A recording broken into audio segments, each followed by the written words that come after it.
back to our channel. So today in this video, we are going to discuss about how to merge exchange CSVs without duplicate lots in CoinTracker. So without wasting much of our time, let's get straight into the video.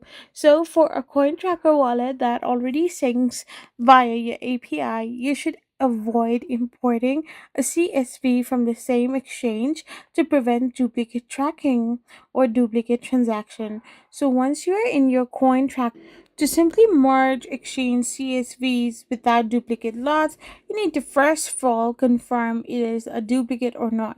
Before deleting, check the transaction details are duplicates or not.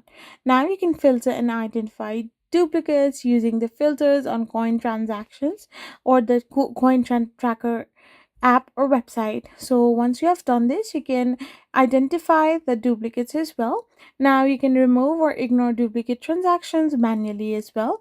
Since CoinTracker platform does not distinguish between manually edited transaction and those imported via CSV, you can manually identify them as well. So you can simply bulk edit or delete the original wallet and use CSV only as well.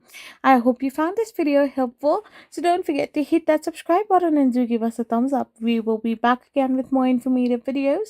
Thank you for watching.